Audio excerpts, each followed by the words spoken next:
Assalamualaikum warahmatullahi wabarakatuh.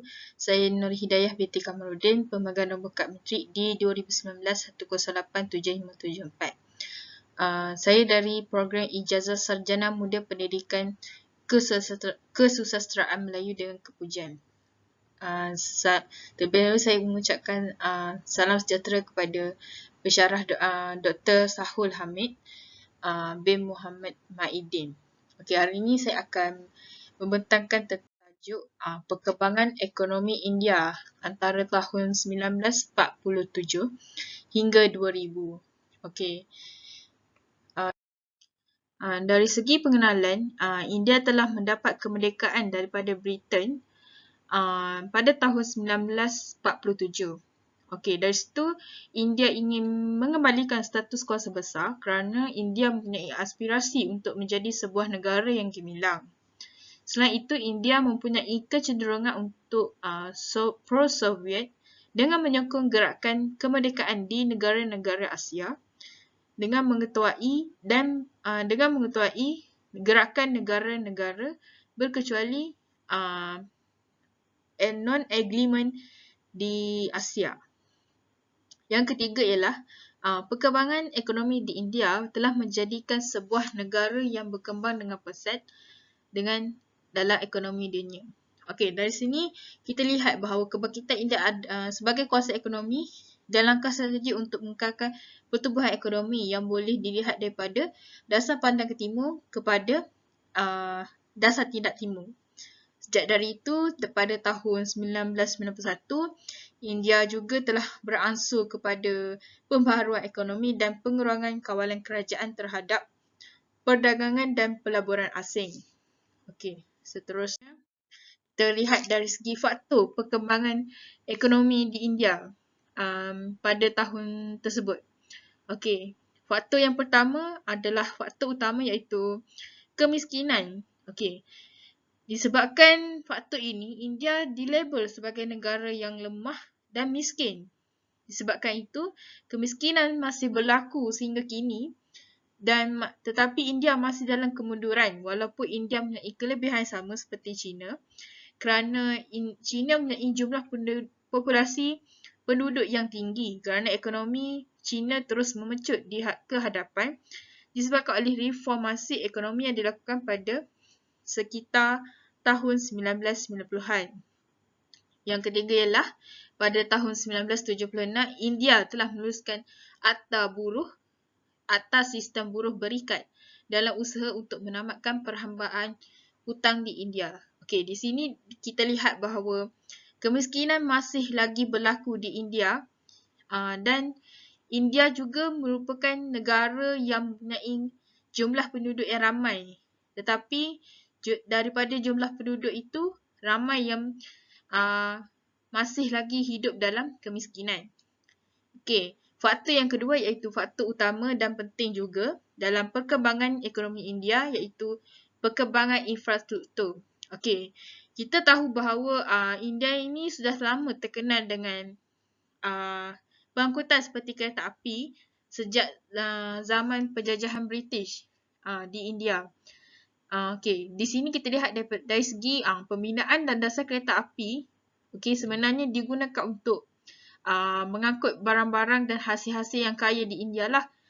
Seperti hasil-hasil semula jadi sehingga menyebabkan berlakunya pergerakan nasionalisme.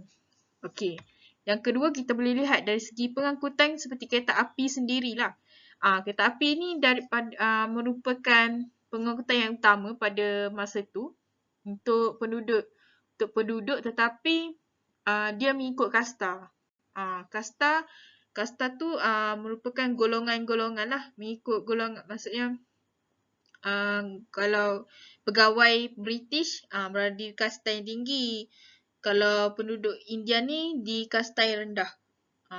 Okey, seterusnya sambungan daripada perkembangan infrastruktur juga dari segi pembinaan kereta api bukan sahaja untuk mengangkut bahan mentah tapi wujud pergerakan nasionalisme. Okey, pergerakan nasionalisme seperti yang saya telah katakan tadi bahawa pergerakan nasionalisme ini berlaku setelah kereta api atau landasan kereta api diwujudkan dan digunakan kerana pergerakan nasionalisme ni berlaku secara memuncak lah tanpa mengira bangsa dan agama. Okey. Di sini juga kita lihat bahawa India juga telah terlibat dalam pembinaan lebuh raya yang menghubungkan India, Myanmar, Thailand yang dipanggil oleh Trans-ASEAN Highway.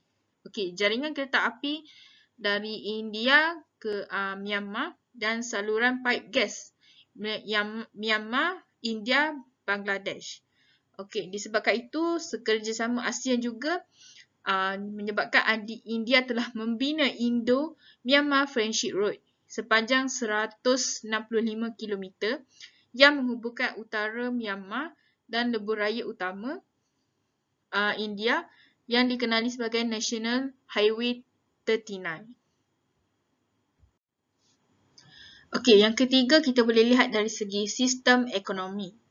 Okey, sistem ekonomi disebabkan oleh perubahan konsep ekonomi itu sendiri. Okey, konsep ekonomi yang digunakan sebelum ini ialah konsep ekonomi sosialis. Okey, sosialis ni dia berubah disebabkan oleh pentadbiran dan bermulanya amalan kapitalis lah yang merangsang pertumbuhan ekonomi yang tinggi serta perdagangan serta pengaliran modal asing ke India.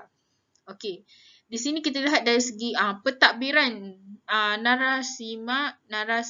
Narasimha Rao, Atal Bihari Vajpayee dan Manmohan Singh yang telah mempromosikan reformasi ekonomi India sendiri melalui strategi dasar pandang ke timur seperti mengubah pola pembangunan ekonomi India yang membentuk pasif dan tertutup menjadi lebih terbuka dan aktif dalam membangunkan hubungan dengan negara-negara asing.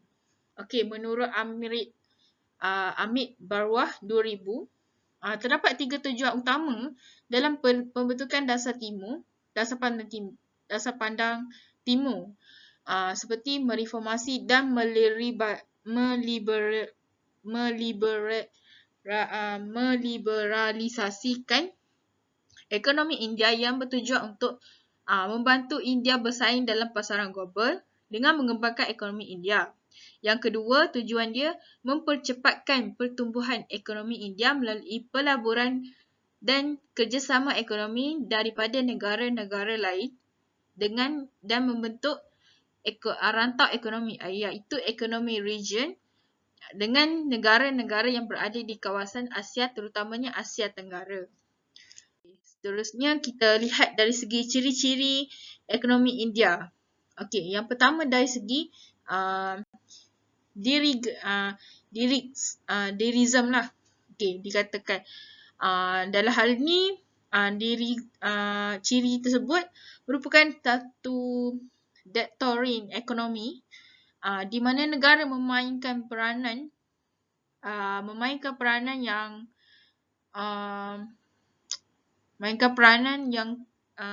arahan yang agak kuat berbanding dengan semata-mata dengan pengawal seliaan atau peranan bukan intervensi atas kapitalis pasaran ekonomi. Okey, disebabkan tu sebilangan besar ekonomi moden ni dapat dicirikan sebagai dirigis kerana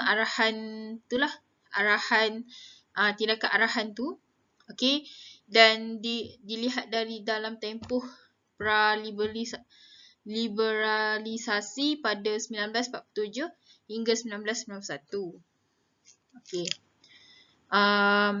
Selepas akhir pemerintahan Inggeris tu, dasar domestik di India cenderung ke proteksionisme dengan penekanan yang kuat pada perindustrian, penggantian import, intervensi ekonomi yang dikendalikan oleh kerajaan yang besar, sektor awam, peraturan perniagaan dan perancangan pusat sementara dan perdagangan pelaburan asing yang agak liberal.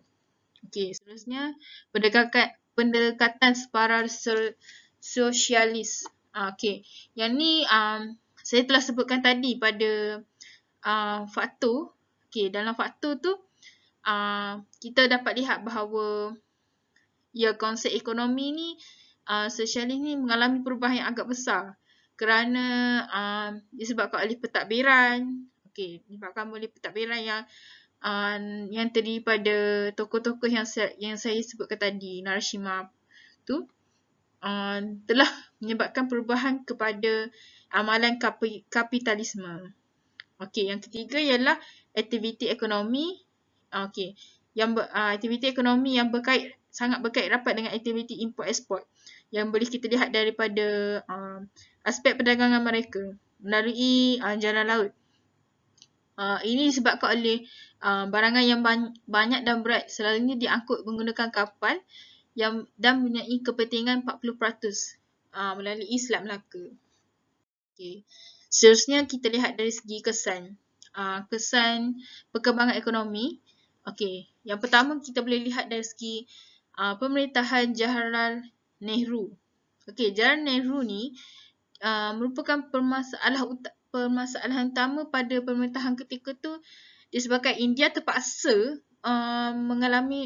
terpaksa berhadapan dengan masalah kemiskinan yang semakin serius lah di dalam negara mereka sehingga dilabelkan sebagai negara miskin dan lemah pada ketika itu.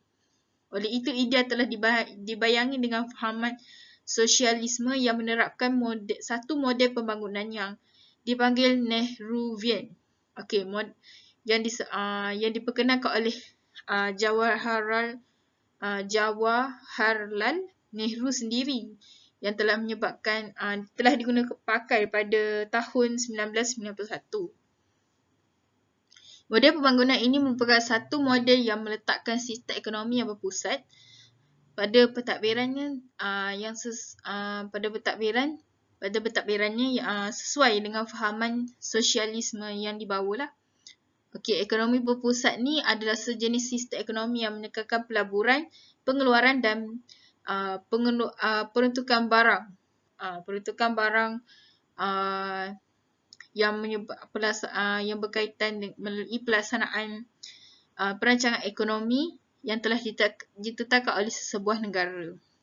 Okay, yang kedua kita boleh lihat dari reformasi liberalisasi ekonomi. Okey, seperti yang kita telah bincangkan tadi bahawa liberalisasi ekonomi ni sebenarnya agak ketara dan sebenarnya berlaku dalam agak ketara lah di India disebabkan melalui kepimpinan Perdana Menteri Narasimha Rao pada tahun 1991 dan Menteri Keuangan pada Manmohan Singh.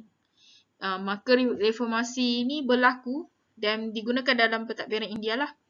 Okay, dia diperkenalkan adalah untuk mewujudkan ekonomi negara yang lebih berorientasikan kepada pasaran dan perkhidmatan yang agak penting lah bagi negara mereka pada waktu itu.